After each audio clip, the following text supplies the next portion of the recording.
Welcome back, ladies and gentlemen, into the Nexus Gaming series. We're here over in Division A by popular vote. We have got the members of 2+2, Tempest playing the Anduin, Chromage on the Diablo, McNulty to play Mephisto, Accent on the Genji, and Norseman will play the Leoric. Over on the side of Citrus Colored Squash, or CCS3 for short, we've got Bahamut on Lunara, Stoic to play the Blaze, T3 Cat on the Greymane, Hit Like Summer, Hike Like Summer, HT Like Summer. I don't know what the HT stands for, but either way. High Tech Like Summer, sure. Playing the Brightwing and Mesos on the Very. Now, the big question for all of you at home is, which team will get the first boss of the game? Will it be 2+2? Will it be CCS3? Or will no boss be taken? Thank you, Ashmanta. It looks like Nightbot is slightly delayed today or something like that. That's weird. Is it 2+2 CU Anduin is not a real... Wait, what? Sorry, I didn't get the joke, sorry. It whooshed. It whooshed over my head. I didn't get it, sorry. Well, anyways, triple bet going on right now. Which team gets first boss? We'll see what ends up happening here as we have jumped over to Division A. We've jumped up a couple divisions here. Because Anduin's not a real boy? Wait, why is Anduin not? Sorry, I don't get it. I don't get it. I don't get why Anduin's not a real boy. Now we make the jokes that Varian's not a real character till level 4, his dad. But I didn't know that Anduin was a Pinocchio.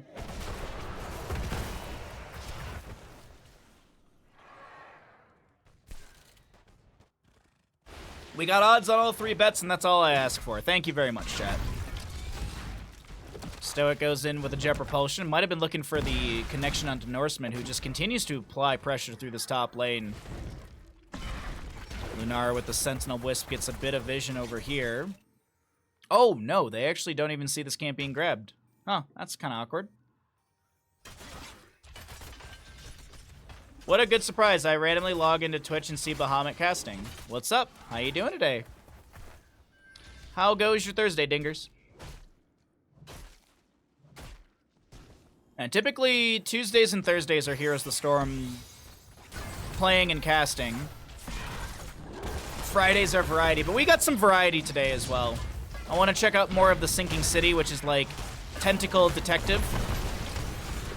Big jet propulsion from Blaze. We also have some F-099 later on today, and we'll round out the day with Marbles later on. I think we're going to do like a 6-map Grand Prix later on today. Maybe we'll do 8. It depends on the time, and it depends on how much energy I got. Axon will not be going down. Gets the Swift Strike out in time. Some work, but nothing fun, so I was excited to see the series. Oh, glad to get you through the workday a little bit faster, bud. Hopefully your Thursday goes by quick, and hopefully your Friday is even easier. As I said to my friend who was complaining to me this morning about having to work, I was like, well, just tell them that your car is sick. He works in automotive, so that will totally work out. Oh, yeah, just tell your boss your car's sick. He also has 3 cars, and his boss knows this. Tempest might be blown up by the damage over time from Lunara. Actually, it's going to be Greymane with a Razor Swipe, and he'll be able to take down the Anduin. First Blood goes over to the side of Citrus Colored Squash.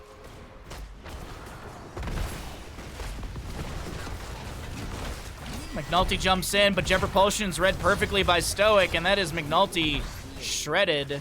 The skeletal nervous system, that is Mephisto, will go down. Axon with 1 delay with the Shuriken Mastery picking up a stack as well. Stoic trying to pressure onto Chromage, who's looking for the overpower over the wall. T3 Cat's got to be careful, but Stoic able to supply some sustained damage. T3 Cat kind of baiting right there, and Diablo goes down. 3 early game kills to the side of Citrus Colored Squash, and they also get the first objective channel as well. Blaze will go down. He just needed mana. Fascia from Brightwing into the bottom lane, and the siege will continue. 1 car got sick and obviously infected the other 2. Oh, Kalis, that would have been brilliant!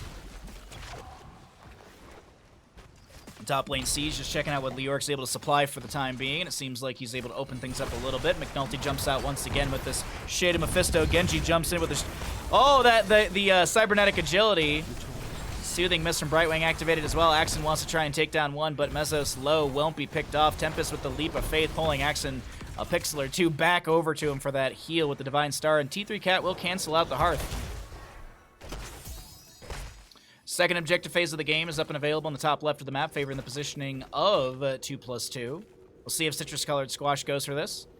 4 minutes and 30 seconds in, the bosses will be spawning here very, very soon. The standard boss time on Heroes of the Storm is about 5 minutes on the map. Actually, it is 5 minutes. I don't think there's any other map that has a reduced boss timer. Like, I know we have different objective timers for things like Braxis, Dragonshire, Garden of Terror. We've got different timers. It's not the 2-minute 30 announcement, 3-minute contest. But I don't think there's any difference in boss timers. I think all boss timers are 5 minutes. A little bit of siege applied in bottom lane. T3 Cat looking for the Gilnean splashback, but doesn't get it. 5 or infinite. I mean, yeah, that's a good way to put it. 5 or infinite, because not every map does have a boss, right? Garden of Terror doesn't have a boss.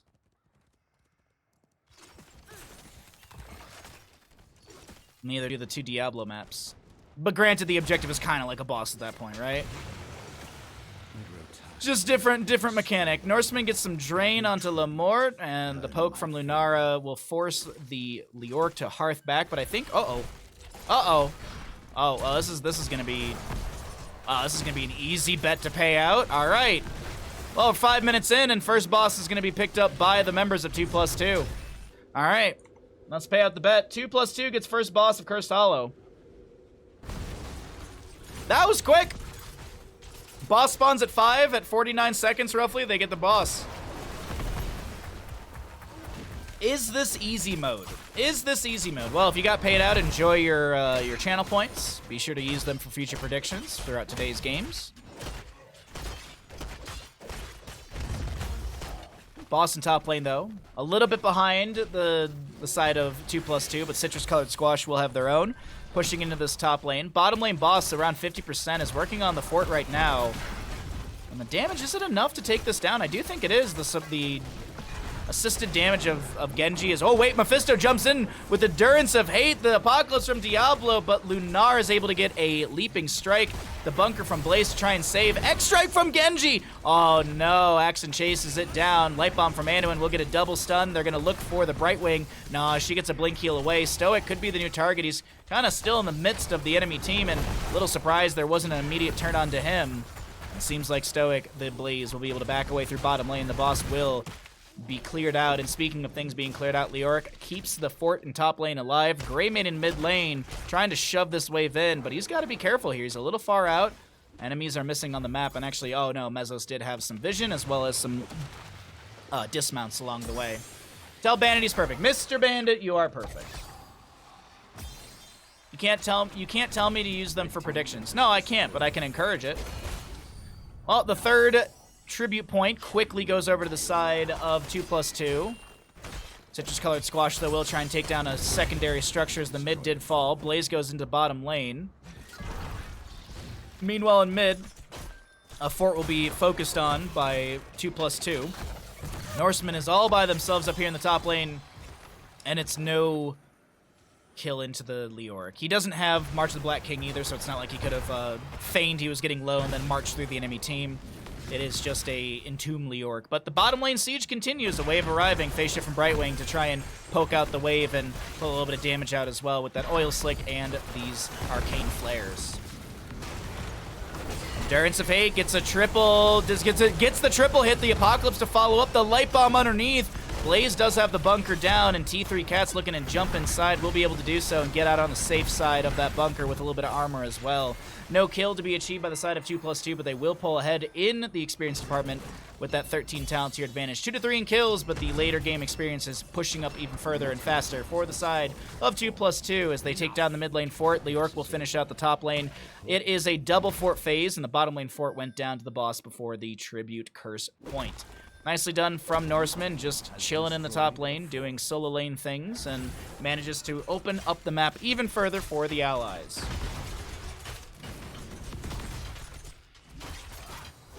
Another Juggernaut variant at level 13. We do have Shield Wall, so he's not going to be able to do the 4% charge every 4 seconds, but hey, he still has the 4%. T3's sitting in the bush. Mezzos has the taunt into Leoric. There's also going to be a Curse Bullet as well. The Face Shift from Brightwing. And not able to follow up with a Polymorph and enough damage for a kill. Lunara back in bottom, still soaking up, and the experience is still fairly close between both teams. I don't know if we've actually cycled through the numbers in this game, so let's go ahead and do that regardless right now. 16 talents here on the horizon, and we'll be able to see those talents once the stats at the bottom of your screen do cycle through. So if you are wondering about the damage, healing, and experience thus far, you can move your eyes south on the screen, but not too far south. Then you're going to be looking at your desk, or I guess your keyboard, or maybe your lap. Anyways, all that aside. We have a bit of a pause right now, a little bit of a lull. 50 seconds on the boss and bottom, minute and 4 or so on the boss and top. I don't think these teams are just waiting around for the bosses, but definitely a level away for 16, so you don't really want to play too aggressive. Actually, no, they're going to run straight at Diablo here. Curse Bullet from the played off the taunt. Varian's going to get hit with the Durance of Fate. It's going to spread to Brightwing. She's going to be hit by that Apocalypse as well. Leoric with the Entomb to create a little bit of terrain. Light Bomb locks Greymane in place. He had the eyes in the dark, so he wasn't targetable. Chromage looking for these shadow charges, locking down Stoic as best they can. Another taunt from Varian activated. Diablo Souls will be consumed as Mephisto's done with his unyielding power level 1. Blaze goes down. Leoric to fall. It's a 2-for-1. Actually, it's a 2-for-2. Diablo's already back since he did expend those souls. Mezzos, though, should fall here. The slows from Leoric should allow Anduin and Mephisto to close the gap in damage. Wait a minute, hold on. T3 Cat comes in, but no, McNulty gets the kill. It's all falling apart, and that right there, ladies and gentlemen, is a team kill in favor of 2+2. They can go for boss if they want. You're looking at your Rubik's Cube, now what? I guess it's time to beat the Rubik's Cube then. Final boss, Rubik's Cube. Well, it's 16s apiece on both sides now, as the respawns are going to be had. Leoric gets the channel in the top right. The boss... Is this a double boss play? I feel like they could, honestly. Oh, sorry. My brain flipped where things were. Sorry. Norseman gets the channel. It's not that big of a deal. They actually get this on the side of 2+2. For some reason, my brain put Leoric on the other side of the map, or the other team. A quick clear into the mid lane wave, but that does show the rotation towards this boss. Leo's gonna get some dismount. There's Lunara's Wisp seeing a few enemies. The longer this goes, the better it is, though, for the side of 2+2.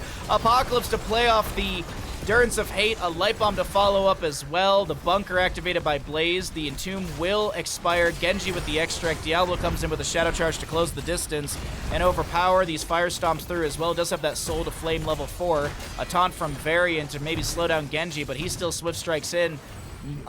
Varian and Brightwing, as well as the Greymane to fall. Axon jumps in, but it does look like bottom lane keep will fall, and this will be a double boss play for the side of 2+2 in the end. Bottom lane boss is just around 50%. Might get a couple percent off the core right now. It is Lunara Blaze. They do have decent damage, but the boss does slap quite hard. And we'll see. Actually, no. It looks like it's going to be saved. Oh, wait. 2 more autos? There it is. 7% off the core. Nicely done. Now a boss to go through top lane. Keep front gate is still up and available. Tribute spawning in the bottom left of the map. It's not curse potential, but we're going to see more camps to be grabbed by the side of 2+2, painting the map blue as you would. Who is this Rubik's and why do they have so many cubes? He's the Puzzle Master. Durance of Hate right into the Blaze. Leoric is going to... Oh, Diablo's met with a bunker as well. Uh-oh, hold on. Blaze tries to jet propulsion away. The Entomb from Leoric, I think, bops him back. The Face Shift from Brightwing to try and save. And unfortunately, Brightwing will not be able to do so. The boss in the top lane, is this enough to try and end? Mid lane camp applying some good pressure. Varian trying to poke out here and there. Light Bomb, Swift Strike, big Apocalypse to follow up. The X-Strike as well. Excuse me, it was a Swift Strike in. X-Strike to follow up. Light Bomb underneath all that. The Apocalypse as well. Beautifully done from the members of 2+2, layering their Wombo combo. As the core shielding has come back, I don't think the members of 2+2 are too concerned with that, as this core is rapidly dropping low. Radically dropping low. Members of 2+2 take map number 1 of our second best of 3 of the day. GG, well played.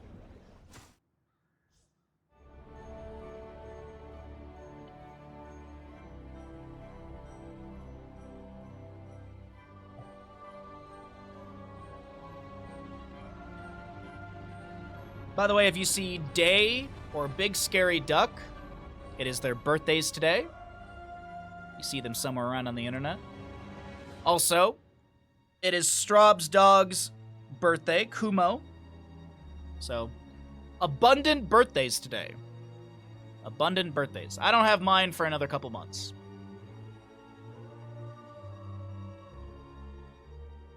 Birthday? Exactly, Kalis, exactly. I actually, funny enough, I have like a phone. I have her birthday in my phone. What are these pings? Oh, it looks okay. I see.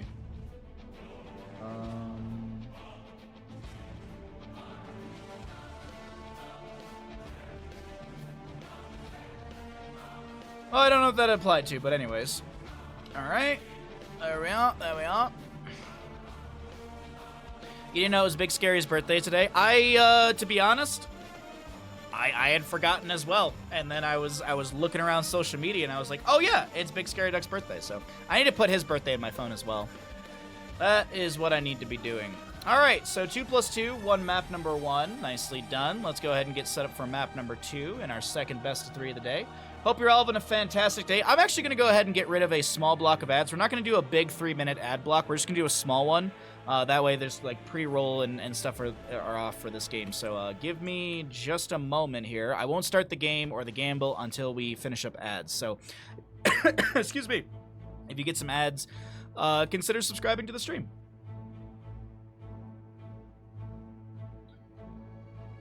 Yeah, it's Day's birthday, Big Scary Duck's birthday, and Kumo's birthday. Straub's dogs. Straub's dog.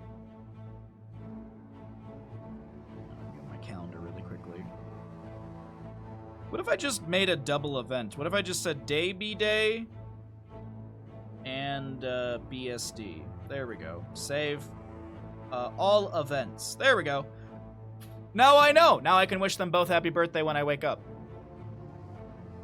I don't know about anyone else, but anytime, so whenever I find out someone's birthday, if I have their contact number in my phone, I will like put it into their contact because then it goes into my like Google Calendar. And then every year on like New Year's Day, I always have like, I have two calendars in the house, 2 physical calendars. I have my streaming calendar over there that has literally every single day what I plan to do. And then I have my kitchen calendar, which is like general stuff, appointments, but I also put everyone's birthday on it. So like on January 1st, because I can't go snowboarding, and I'm usually slightly... Actually, no, you can go snowboarding on January 1st, but usually we go snowboarding, then we just heck off for the afternoon. Anyways, I spend like 10-20 minutes, and I put everyone's birthday on the calendar, so that way I can wish them happy birthday. So I remember. I don't know, it's one of those things that like, I don't put a whole lot of effort into my own birthday, but at least, like, I try and remember other people's. Like, I don't know. It's just one of those things.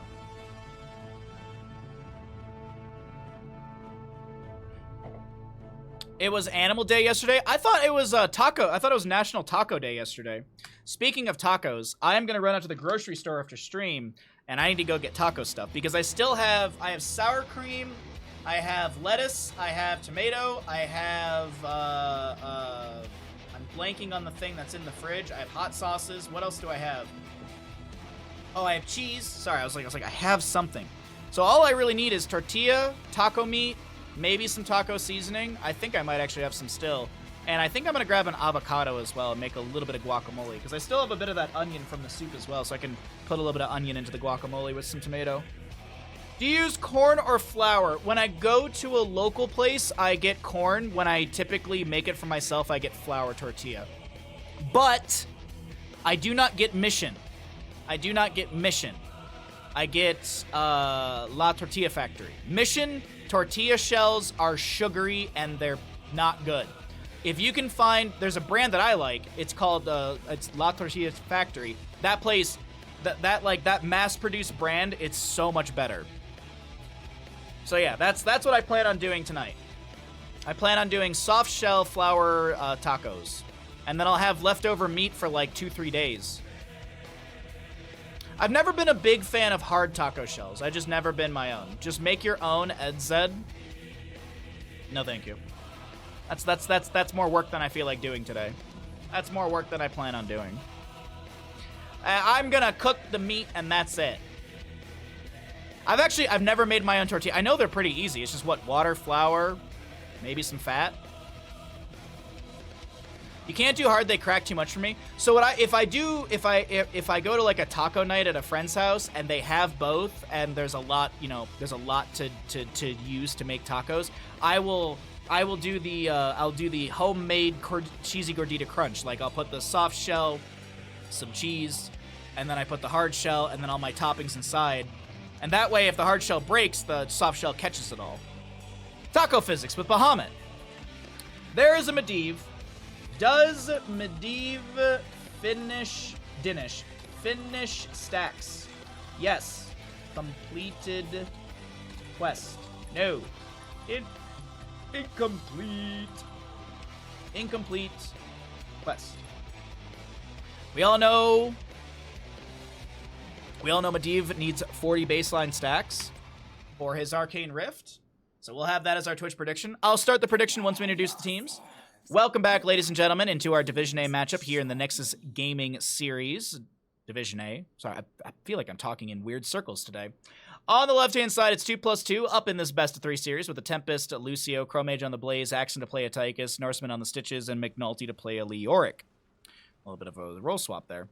On the side of Citrus-Colored Squash, or CCS3, we've got Mesos on the Diablo, Stoic to play the Joanna, Lemort on the Medivh, Summer on the Stukov, and T3 Cat on the Vala. So, we don't care about Vala stacking, we don't care about Blaze stacking, all we care about is Medivh stacking. We don't even care about the results of this series. We just want to know, does Medivh finish his stacks by the end of the game? Get your predictions in.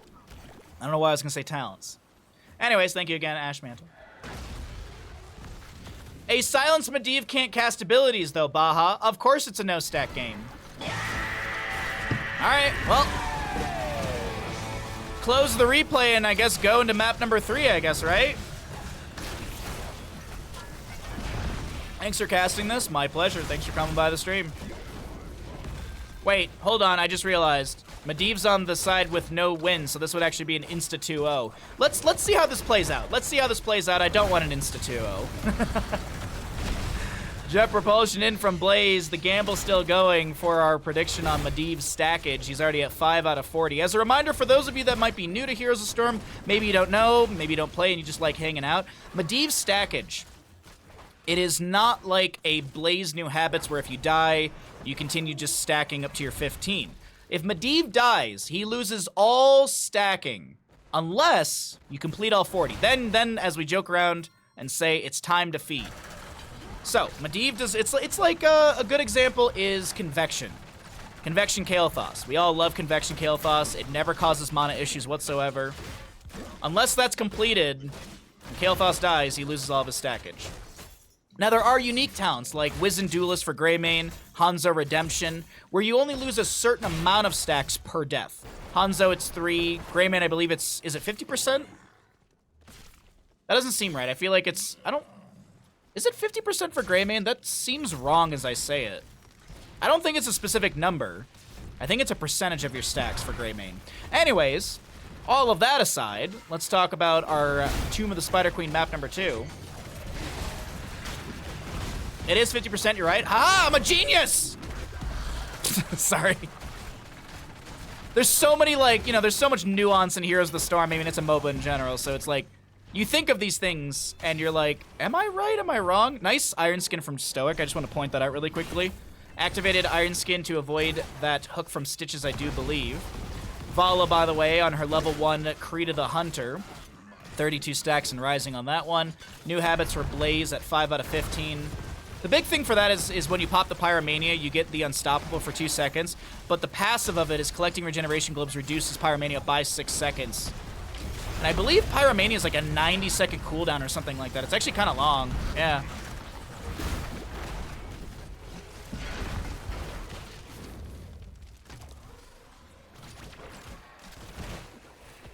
All right, back into top lane right now. Double soaks continuing. Stitches is just going to be Patrick Creation up against the Joanna. That's an interesting solo lane matchup here. Our two tanks solo laning. Meanwhile, though, back in the mid area, Axon does have that Master Assassin level 4. Not like you're going to lose out any stackage or anything like that. It's not a Gambit quest, but still. Don't want to be falling anytime soon in case you can pick up that kill. Medivh, by the way, 25 stacks for anyone who's on the gamble.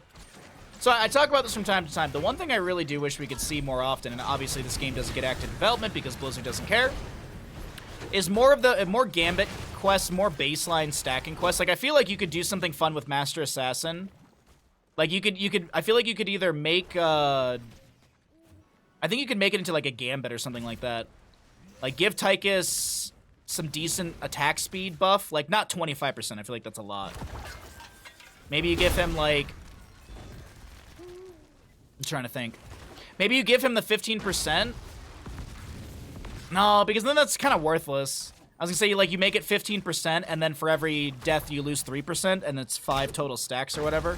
But that still doesn't seem fair. Like, maybe you make it 20, and it's like every time you die you lose 4 or 5%, so you can have 4 or 5 stackage.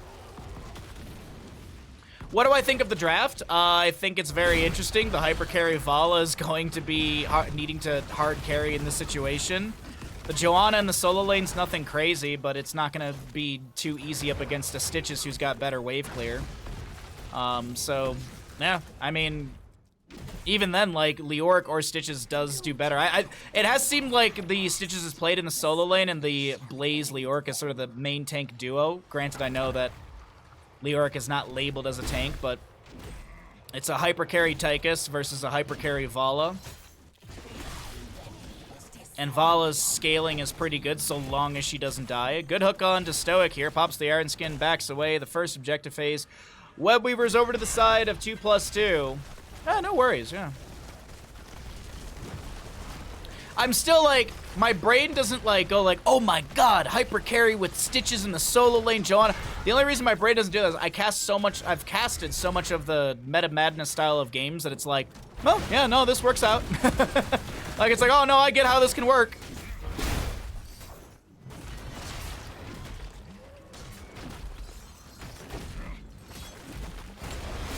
But it is funny to see hyper carry auto attack into hyper carry auto attack.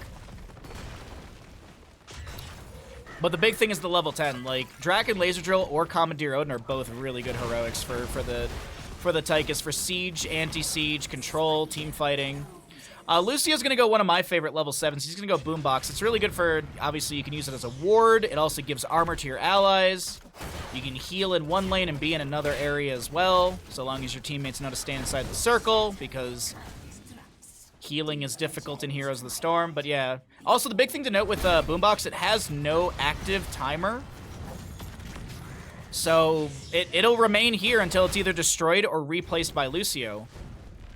But speaking of active timers, there's an active cooldown, and that 20 seconds is elapsing right now, I do believe. Yes, there you go. So Boombox is back, so you can place it, and you still have one down over here. So I just really, really love the utility of Boombox. Yes, I understand not up the frequency. Reverse amp does have a lot of utility, but I mean, at the rank that I play Lucio at, it's so nice to have a way to check bushes without your Vala face checking.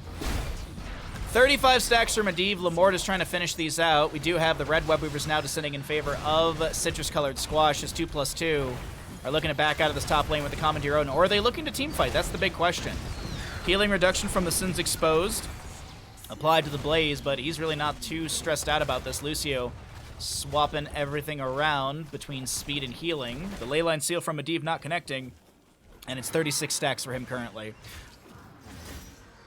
Stitches in bottom is going to make quick work of this Webweaver phase. Leoric is going to try and save mid. He gets pulled in by the Condemn, hit with the Sins Exposed as well. Massive minion wave as well as the Bruiser Camp with the objective pushing in. This should be a mid lane fort. T3 Cat wants to try and make something happen. A good high five from Lucio. It wasn't needed, but still, nicely timed from Tempest in case that Rain of Vengeance did connect. And as I said, this mid lane fort is going to be dusted from the minion wave and the damage available. Apocalypse activated by Diablo. They're looking to make something happen here. Blaze comes in with a Jet Propulsion.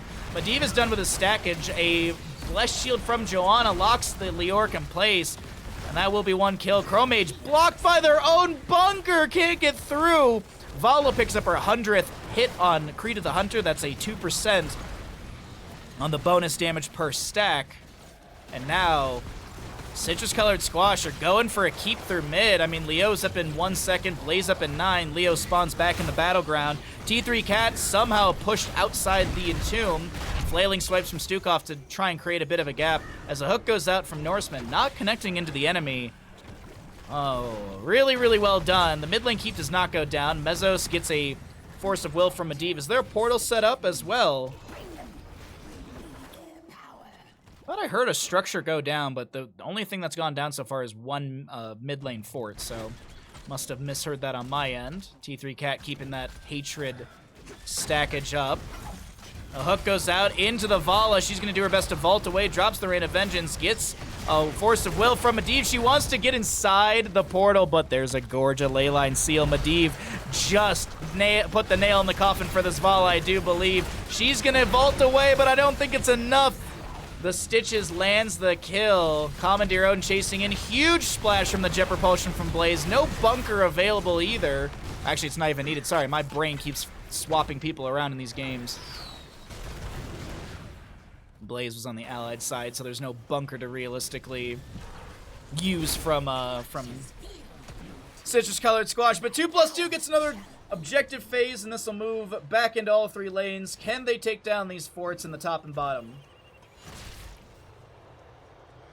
I really like the triple front line, but Tychus hypercarry. Well, Fish, you're from the EU, and EU doesn't like Tychus, I've learned. Except for Hazuabs. Hazuabs is the only EU player that likes... the reason I joke about this is because, like, in so much of the Meta Madness games and so many of the Raven Court stuff, I feel like I never see Tychus played by EU players. Just like how EU players are like, oh, we like healers with cleanses. Apocalypse from the Diablo. It's almost like there's like different draft mentalities per region. Huh, it's crazy. And each region believes their draft mentality is the best because, I don't know, we can't all have fun together. Top fort does go down, bottom lane fort has fallen as well, and we see potential siege in through mid. A hook goes wide of Diablo. What's up, Lazy Hydra? You view Tychus as short-range burst damage, nothing wrong with that, but it's not a hyper carry outside of Odin. If you just take the level 1 with more range, you know, he's kind of like a normal range carry. He's at like 3.5 baseline, right? I can't find the stat. No, it's 4.5 baseline. He is 4 points, so he moves up to 5.5 when he takes the Master Tactician or whatever it is. I forget the name. Yeah. I for some reason thought he went from 3.5 to 4.5. But even then, like, 4.5 isn't crazy short. I mean, look at Stukov. Look at Stukov. He has an attack range of 1.5. And he's bursty. Odin gives range, so it's all good. Yeah, Odin gives a 13 range, I believe? No. Yes. No? I think it's 13 range. Well, we'll have to check next time. Might be 9, yeah. 13 sounds like hammer range. 13 sounds like Guardian hammer range. Because I think the Guardians on Braxis are 13. I think Hammer's like 13 or 15. I can't remember. Hammer's 11? Oh. Okay. It's a MOBA. No one's ever right, no one's ever wrong. Gorge on to Mezos. The portal is set up by the Medivh to try and get him out. Vala picks up another stack of Creed of the Hunter. I do believe Apocalypse activated by the Diablos. The members of Citrus Colored Squash will be trying to push their way in through this mid lane with the Web Weaver. Commandeer Odin is up and available for Tychus if they want to go for it. Huge jet propulsion from Blaze. 16 talents here on the horizon. Vala vaults forward, just trying to get more pressure onto the Tychus, and it doesn't look like Commandeer Odin will be forced out. Portal set up, allows T3 Cat to back away, and another objective turn-in is available for a citrus-colored squash if they can get it into the clutch, which is open and ready to go. Return the gems to me.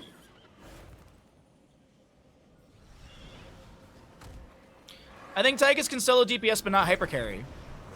Isn't that the same thing? If you're the solo DPS, aren't you the hypercarry?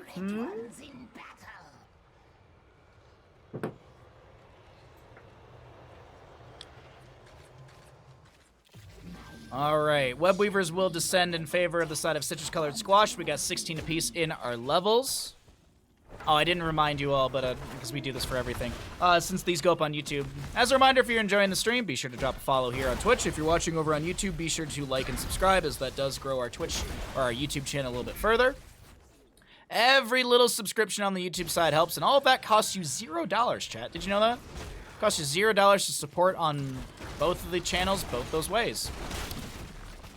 If you would like to. Alrighty, so the Web Weavers have descended once again to the side of citrus-colored squash. They're going to push in through the top lane.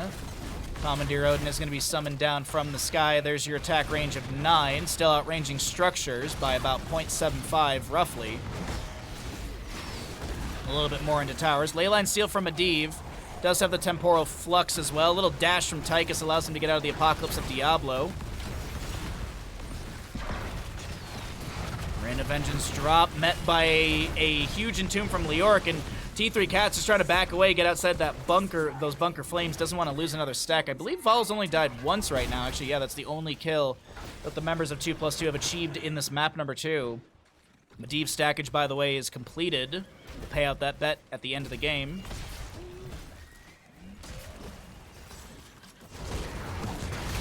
Leyline Seal just about onto everyone there. Leo the only one outside of it, but he has Drain Hope active. Did go into Drain Talents at 13-16. Looking at Lamort here on the low side of our fight. We do have some good wiggles. Flailing swipes from Stukov to try and... Oh, where are we going with that? Where are we going with that?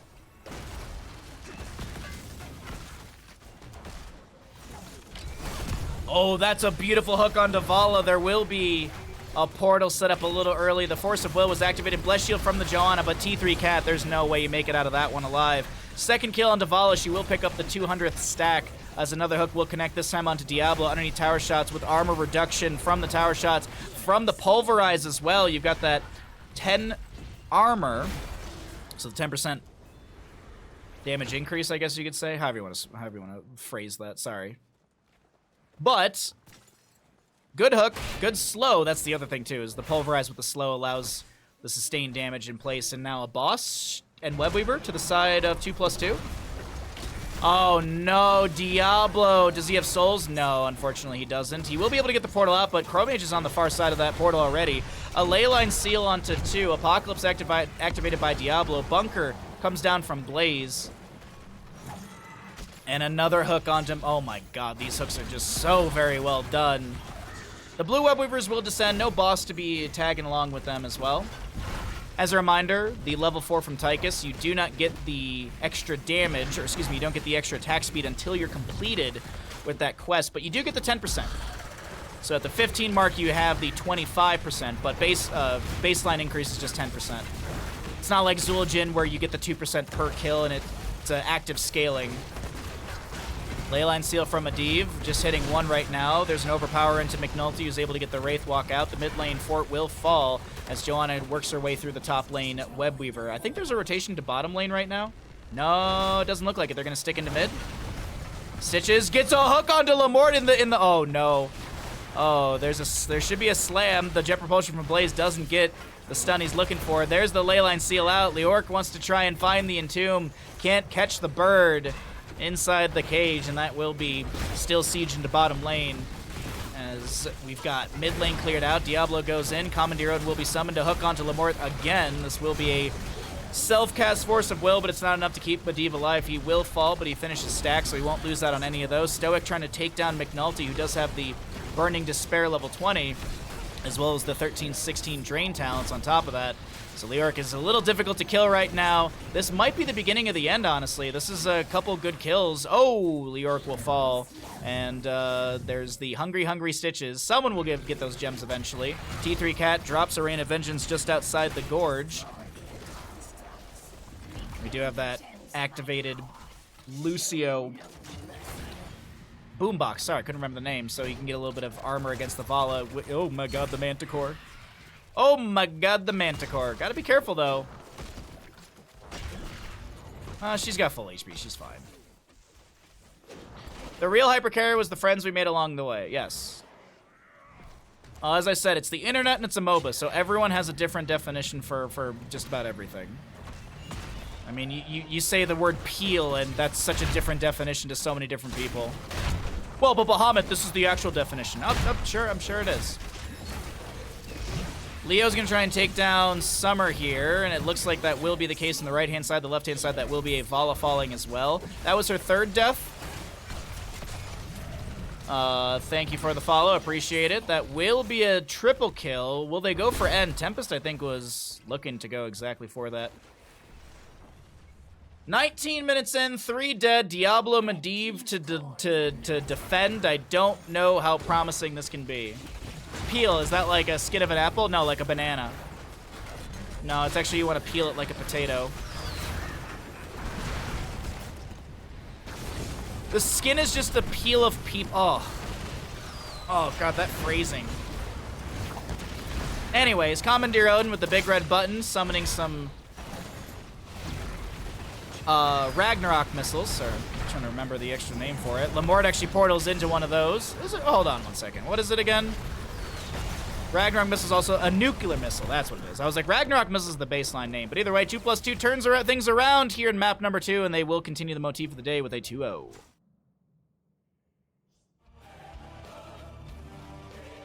The fuck? Are you okay? Me? Yeah, I'm doing fine. I always remember the quote from over a year ago from Day. I like to peel off the skin of a Three Musketeers and eat the insides. That is a quote from Day. Choose outcome. Does Medivh finish stacks? Yes, he did. He didn't win the game, but he finished a stack, so that's a win right there. Do you need a hug? I don't volunteer based on your statement. Well, then why would you be offering up hugs, homie? That's like if I was like, chat, would you like $10 million? I don't volunteer to give you $10 million, but would you like it?